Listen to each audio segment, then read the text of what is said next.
Bienvenue dans l'Instant Animal, le podcast qui vous connecte au cœur du lien entre l'animal et l'humain. Je suis Laurence, communicante animalière et naturopathe pour les animaux. Ici, on parle d'intuition, de messages subtils, de bien-être animal et surtout d'amour et de respect pour nos compagnons de vie. Installez-vous confortablement, l'Instant Animal, c'est maintenant.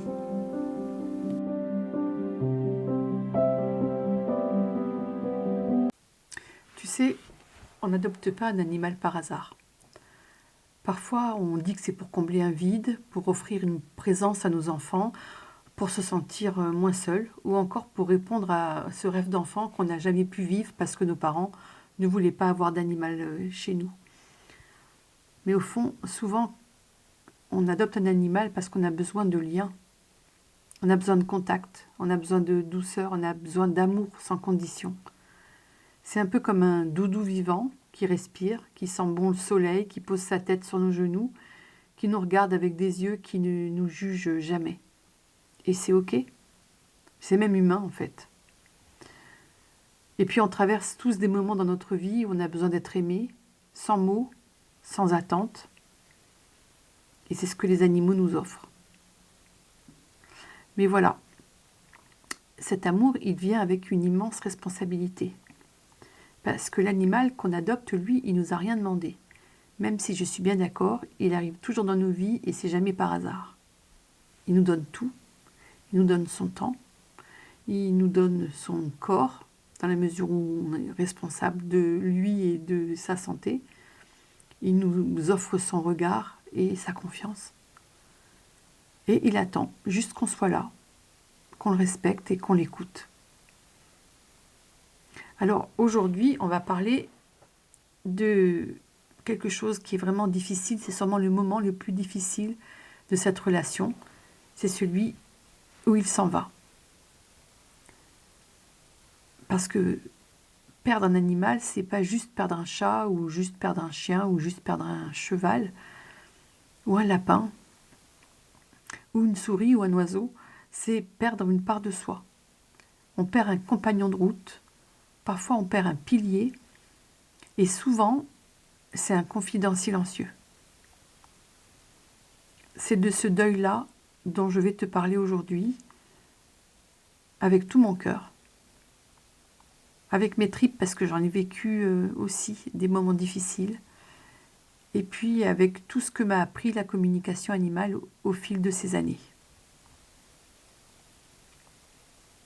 Alors, on parle souvent du deuil humain, mais celui qui suit la perte d'un animal, souvent on le passe sous silence.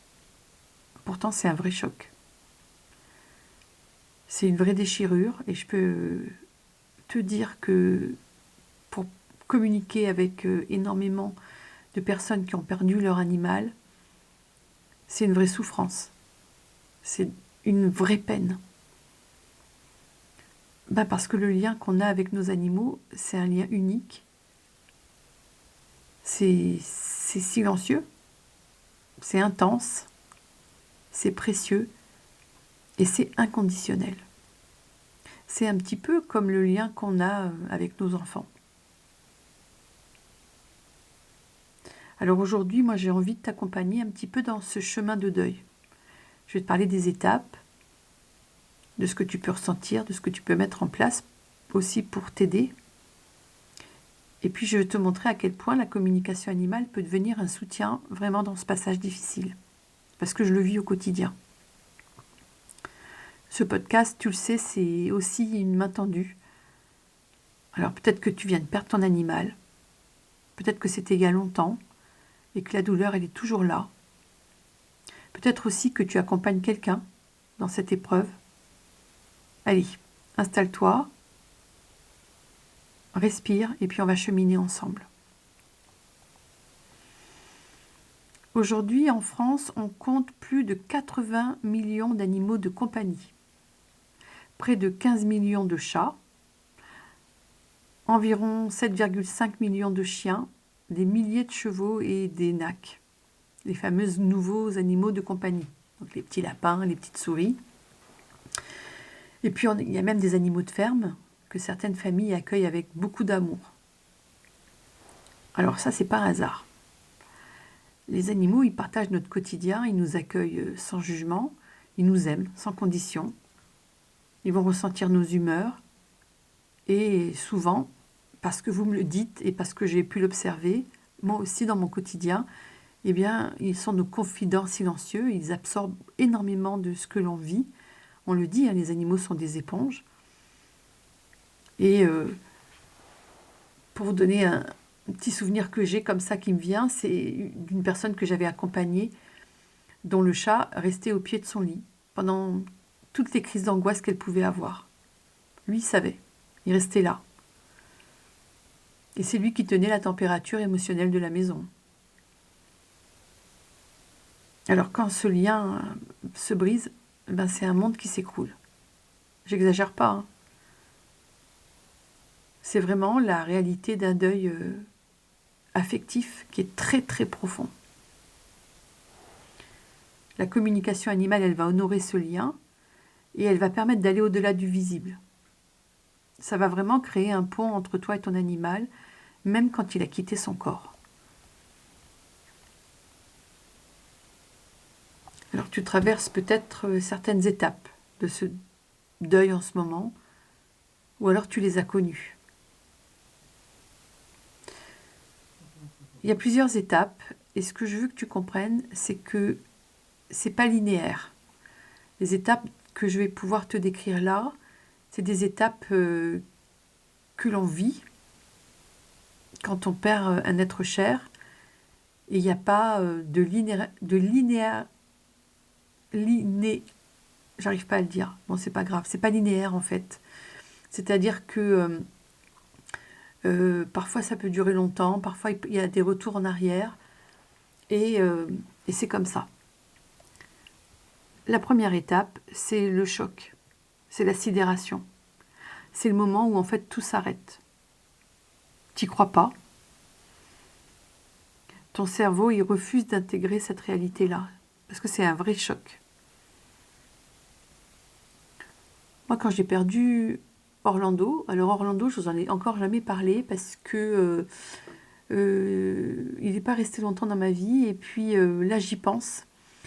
C'est un chat qui était un angora turc que j'avais à la maison, et que j'avais comme reproducteur à l'époque où j'avais mon petit élevage de chats.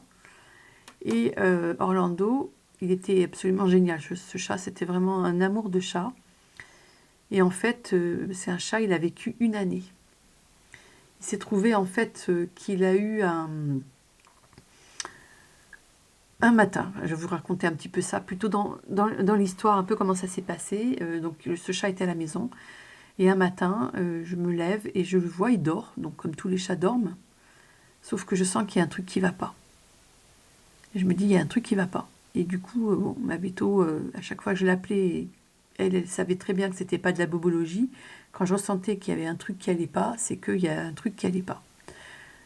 Et moi qui suis Reiki, je mets mes mains autour du chat et je sens une espèce de boule dans son corps. Je savais pas trop la localiser. C'était dans le bas du corps.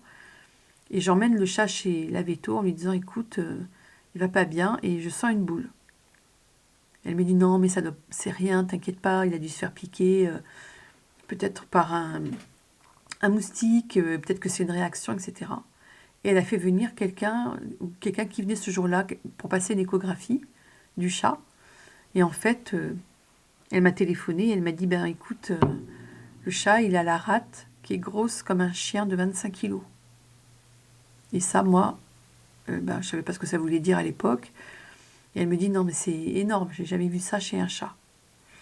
Donc, elle me l'a rendu, elle m'a donné un traitement et je devais du coup surveiller le chat. Et moi, donc elle avait fait aussi une prise de sang. Et moi, j'avais vraiment dans l'idée que le chat, il allait pas bien. Et je lui ai fait du Reiki tous les jours, il a dormi avec moi, il se lavait plus, j'ai fait sa toilette avec un gant, etc. Et le chat, il a décliné en 7 jours de temps. Et le jour où parce qu'il mangeait plus, je décide d'aller chez la véto pour prendre une pâte appétante pour qu'il mange quelque chose. J'étais chez la véto, elle n'était pas là, c'était son jour de congé, mais elle m'a appelé alors que j'étais chez elle sur mon portable pour me dire qu'elle avait les résultats d'analyse et que le chat, il avait un lymphome. Alors un lymphome, c'est un cancer de la lymphe. Et elle me dit, chez un jeune chat, 1 an, bon, il n'y a pas grand-chose à faire, quoi. Donc il fallait prendre une décision. Et la décision, c'était de l'euthanasier parce qu'il ne fallait pas que le chat souffre plus longtemps. Et de toute façon, il était en train de décliner. Il allait vraiment pas bien. Donc quand on a un chat qui a 1 an, qui est diagnostiqué avec un lymphome, franchement, c'est un choc. Un animal, quand c'est jeune, c'est comme un enfant, hein. On n'imagine pas qu'un enfant jeune va mourir, peut mourir. Ça a été terrible. Donc mon fils était là, Luc, et on est allés tous les deux chez le vétérinaire. On était vraiment dans un état, c'était super difficile, quoi. On a été tous les deux à l'accompagner. Moi, je me suis connectée avec lui, je lui ai expliqué vraiment ce qui allait se passer. Heureusement, la communication animale, j'ai ça en moi, donc ça m'a vraiment aidée. Mais ça n'a pas empêché mon état de choc et de sidération dans lequel j'étais, hein. Je suis rentrée à la maison, je le voyais encore. J'entendais descendre en fait de l'étage pour nous rejoindre. Et c'est ce que tu vis quand tu as perdu un animal, tu entends encore ces bruits de pas. Tu entends encore des choses, tu tends l'oreille sans même le vouloir. C'est normal en fait, c'est une façon de se protéger de ce qu'on vient de vivre qui est hyper choquant parce qu'on s'y attend pas du tout. Et même quand on sait que l'animal va mourir parce qu'il est vieux, parce qu'il est malade, parce que ça fait partie du processus de la vie et que, voilà, moi-même souvent je vous dis, va falloir vous préparer, c'est toujours un choc. Et cet état de sidération, il est toujours là. Alors évidemment, la communication animale, ça va vous aider à poser des mots, à exprimer ce que vous allez ressentir, ce que vous ressentez pour votre compagnon, et puis aussi de commencer à avoir une première réponse à comment il se sent. Mais c'est vraiment difficile. Cet état-là, c'est pour tout le monde et c'est quelque chose, même si on doit se préparer, c'est toujours un choc. Ça fait partie de la perte que l'on a chacun quand on perd quelqu'un qu'on aime. Après, il y a le déni. Alors le déni, c'est vraiment le fait de continuer à espérer, de ne pas vouloir en fait y croire. On garde les affaires, on regarde les photos encore et encore. Et puis il faut du temps. Là, c'est chacun son rythme. Donc les gens qui vous disent il faut faire ton deuil, non. Il n'y a pas de temps pour faire le deuil. C'est quelque chose de propre à chacun. Il y a des personnes qui vont faire leur deuil très rapidement. Par exemple, moi, Gatsby, quand il est décédé, ça a été très rapide, vraiment. Alors que je l'aimais d'un amour immense, en 1 semaine de temps, j'allais bien. Et c'était presque culpabilisant pour moi parce que je me disais, mais c'est pas normal en fait. Gatsby, tu l'as dans ta vie depuis tant d'années. Orlando, tu l'as eu 1 an. Et tu vas bien. Bon, Gatsby, il était malade, il avait un cancer de la peau. On savait qu'il allait mourir. Ça a duré quand même quelques mois. Peut-être que c'est ça qui a fait que ça a été plus facile pour moi. Peut-être parce qu'il était plus vieux. Peut-être aussi parce que je fais de la communication animale, que j'ai reçu des signes. Mais cette période-là de déni, c'est vraiment une période qu'on a tous en fait. Quand on perd quelqu'un qu'on aime, on a cette période qui peut durer un temps plus ou moins long. On n'arrive pas à se faire à l'idée que cet être qu'on a aimé tant n'est plus là avec nous. Alors oui, quand on fait de la communication animale, et c'est ce que je vous dis souvent, je vous dis que en fait, quand on meurt, c'est le corps qui meurt, mais l'âme subsiste au corps. Et c'est avec l'âme qu'on arrive à communiquer, avec l'esprit. Mais pour autant, on est des êtres humains, avec des yeux, et on a besoin de voir, de sentir, de toucher les gens qu'on aime autour de nous, dans notre quotidien. Et là, ce chat, ce chien, ce cheval, c'est plus possible. Vous pouvez plus le toucher. Tu peux plus le toucher, tu peux plus voir ses yeux, tu peux plus voir son regard. Et ça, c'est super difficile en fait.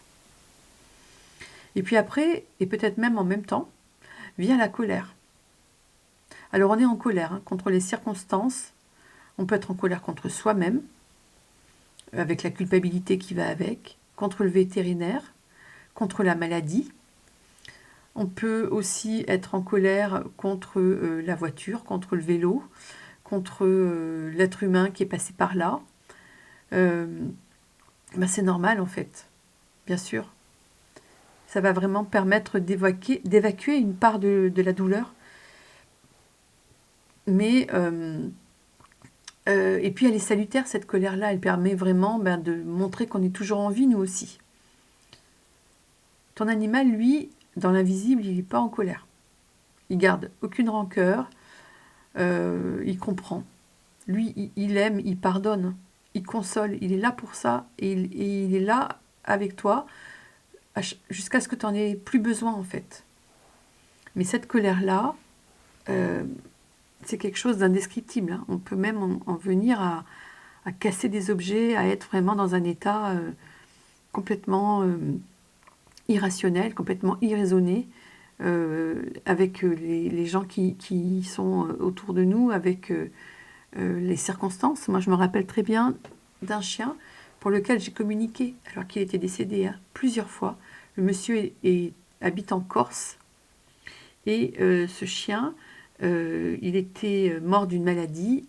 Ce monsieur a amené son chien chez le vétérinaire, et ce monsieur était en colère. Il est resté en colère, mais très très longtemps, des mois durant.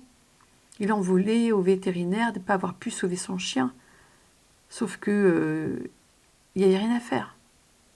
Et ça, c'était difficile pour lui de le comprendre.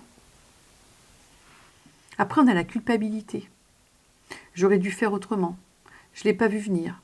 Je ne suis pas restée jusqu'au bout. Est-ce qu'il m'en veut? Est-ce que j'ai manqué de faire telle ou telle chose? Parfois, vous n'avez pas pu être là au moment où il est mort, en fait.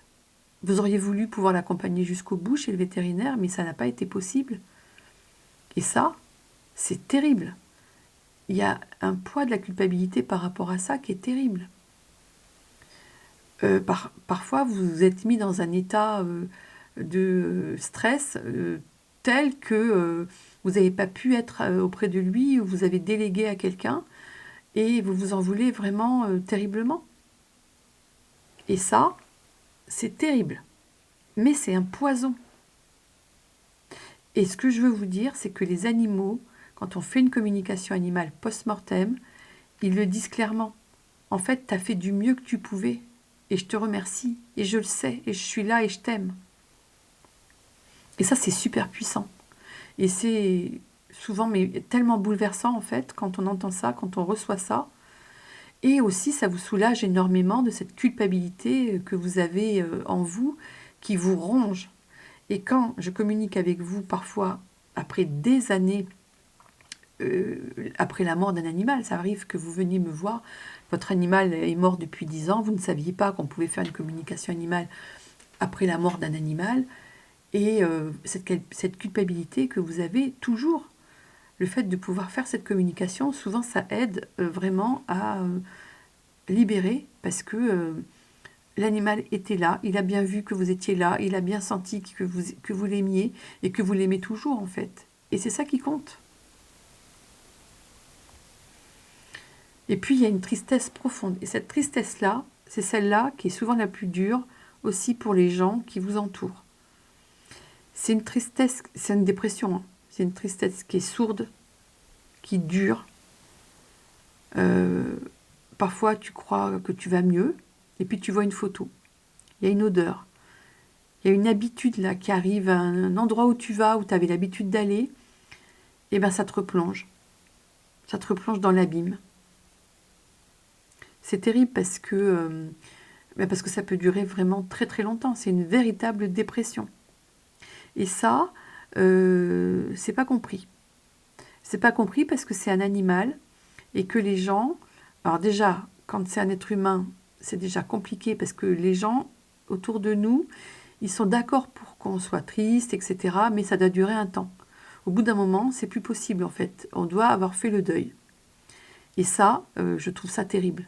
cette idée de le deuil dure tant de temps. Non, le deuil, il dure le temps que vous alliez mieux, que vous puissiez parler des choses sans pleurer, que vous puissiez avoir tous les souvenirs qui reviennent et qu'il y ait de la joie à ce moment-là, en fait. Mais tant que c'est pas possible, c'est pas possible. Et le fait de parler avec votre animal en communication animale, ça va vraiment vous aider aussi à réconcilier avec les souvenirs douloureux et ça va vous aider vraiment à vous réconcilier avec la douceur du lien. En fait, ça va vraiment vous aider à retrouver une continuité. Et ce fil-là qui est invisible, qui fait que voilà, l'animal, il est toujours là avec vous. Il ne vous lâche pas. Et puis un jour, c'est l'acceptation. Alors là, il n'y a pas de délai. Hein. Moi, je trouve que c'est tellement compliqué quand on vous dit c'est tant de temps. Non, il n'y a pas de délai. Tu vas mieux respirer. Tu vas arriver à parler de lui avec beaucoup de tendresse. Tu sais que tu vas jamais l'oublier, mais voilà. Tu peux vivre avec lui dans ton cœur, en parler, avec beaucoup d'amour, mais sans que ce soit plus douloureux. T'as accepté, t'es plus dans le déni. Oui, il est mort et il est là avec toi. Et souvent, le fait de faire une dernière communication, ça va vraiment t'aider à clôturer.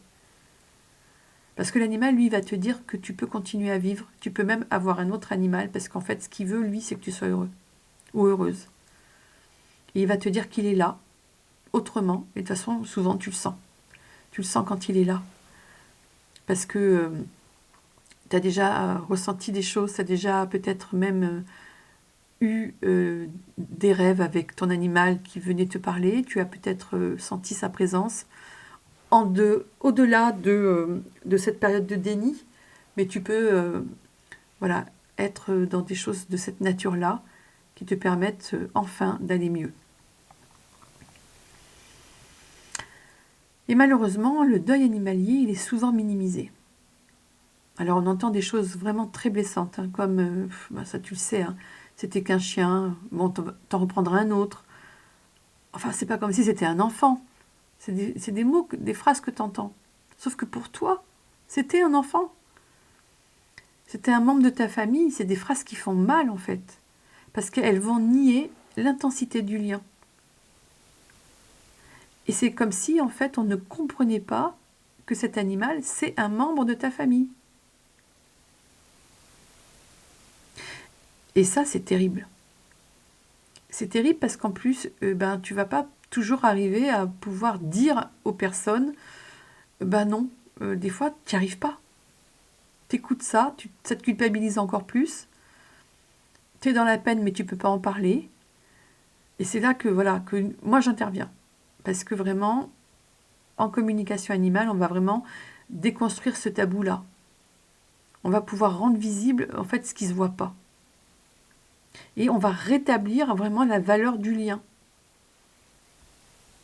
Et puis la communication animale, elle va te permettre de valider ton ressenti. Elle honore ta douleur, en fait. Et ça, franchement, je trouve que c'est quelque chose de merveilleux.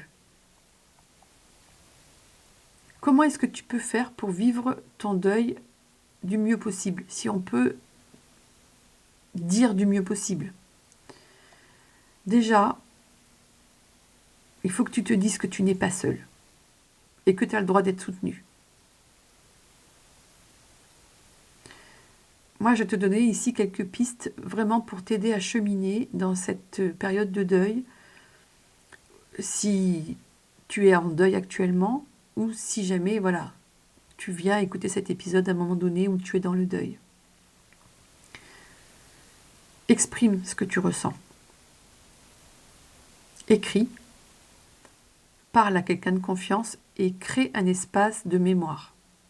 Alors, j'ai plein de personnes avec lesquelles j'ai fait des communications animales qui ont fait des sortes de petits mausolées pour leur animal, qui ont écrit des lettres que j'ai pu lire à leur animal post-mortem. Si tu as écouté l'épisode sur Ursule, eh bien, la lettre qu'avait écrite Stacy, je la lui ai lue.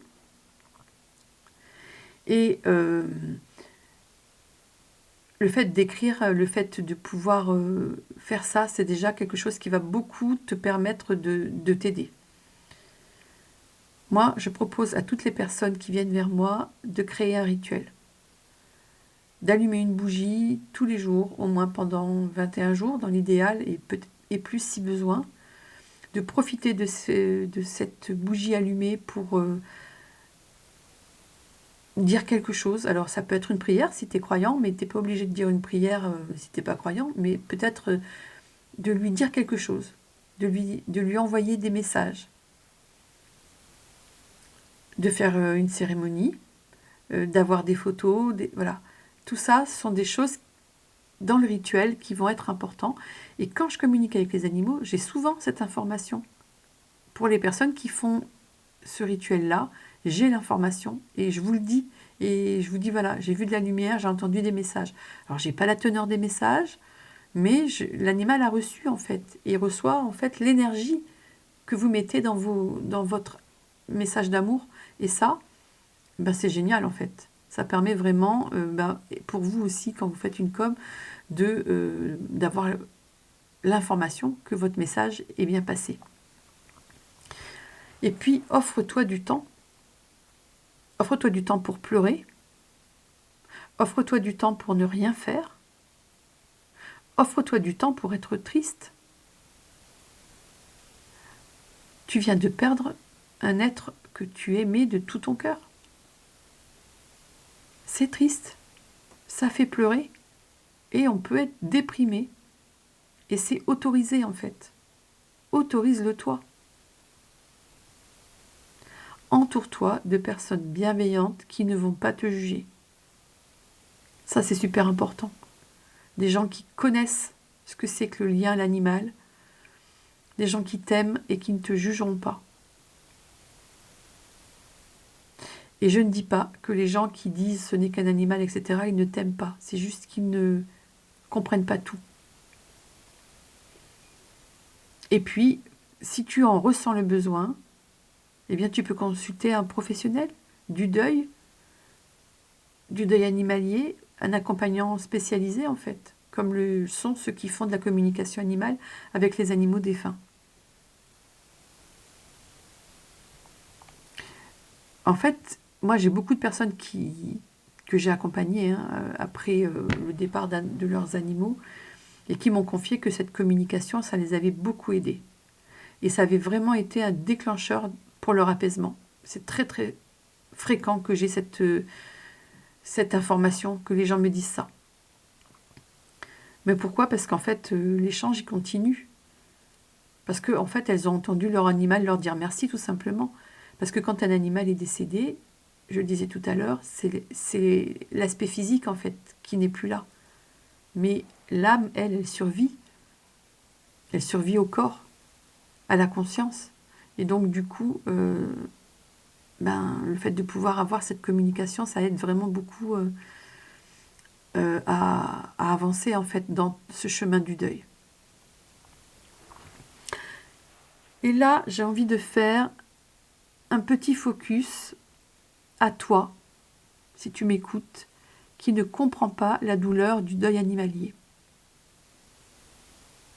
Si tu es en train d'écouter ce podcast et que tu ne vis pas toi-même un deuil animalier, parce que tu n'as jamais eu d'animal, parce que tu ne comprends pas ce que ça peut être que ce deuil animalier, mais par contre tu connais quelqu'un qui traverse cela, cette partie-là, elle est pour toi. Et c'est sans jugement, vraiment. Je veux pouvoir te donner cette information-là. Peut-être que tu t'es déjà surpris à penser ou à dire « c'était qu'un chien, qu'un chat, un cochon d'Inde, un lapin. Il faut tourner la page. » Ou tu pourras en reprendre un autre. Je sais que ces phrases, quand tu les penses ou quand tu les dis, c'est sans mauvaise intention. Mais elles peuvent être terriblement blessantes. Alors, moi, ce que j'ai envie, c'est de t'inviter à changer de regard. Parce que pour beaucoup d'entre nous, un animal, c'est bien plus qu'un simple compagnon de vie. C'est un être avec lequel on a tissé des liens forts. On a tissé des liens intimes. On a tissé des liens invisibles. On a tissé des liens profonds. C'est un membre de la famille. Et parfois même, c'est le seul être auprès duquel on se sentait vraiment soi-même. Un animal, c'est celui qui nous accueille sans condition. C'est celui qui console nos larmes. C'est celui qui dort contre notre cœur. C'est celui qui partage nos silences, notre joie. Lui, il ne va jamais nous juger. Il nous comprend sans qu'on ait besoin de lui parler. Il est là quand on est dans la solitude, quand on est dans la peine, quand on est dans la fragilité, quand on est dans la tempête. Alors, oui, perdre un animal peut être une véritable déchirure. Une douleur intense, une douleur sincère, une douleur profonde. Alors, ce que tu peux offrir à la personne qui est en deuil de son animal, ce n'est pas un conseil, ni une solution, mais une écoute sincère. Une présence silencieuse. Juste un « je suis là si tu veux en parler ». Allez, raconte-moi comment il était. Est-ce que tu veux me montrer une photo? Ça, ce sont les gestes qui vont soulager. Ce sont les gestes qui vont panser les blessures. Ce sont les gestes qui vont reconnaître l'importance du lien et aussi de la perte. Alors voilà, si toi, en écoutant ça, tu réalises que tu n'as jamais considéré un animal comme un être sensible, ben j'espère que ce podcast va t'ouvrir une porte. Celle de la reconnaissance, celle de la compréhension. Et moi, tu vois, dans mon travail de communication animale, moi je suis là pour accompagner ces deuils. Je suis là pour aider les humains à se relier une dernière fois, à recevoir un message, à libérer une émotion, à dire au revoir tout simplement. Parce que souvent, c'est ça aussi, c'est que vous avez le sentiment de ne pas avoir pu dire au revoir. Cette démarche-là, pour moi, elle est profonde. Elle est respectueuse. Et souvent, c'est celle qui va tout changer, en fait.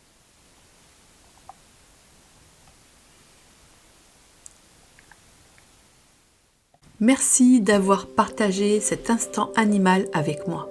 Si cet épisode vous a touché, pensez à le partager, à vous abonner ou à laisser un petit commentaire pour faire rayonner ce message. N'oubliez pas les étoiles sur votre meilleure plateforme de podcast. Retrouvez-moi sur Instagram, sur Facebook ou sur mon site internet pour découvrir mes accompagnements et entrer en conversation avec moi. Et d'ici là, prenez soin de vous et de vos animaux et continuez d'écouter ce que le cœur a à vous dire.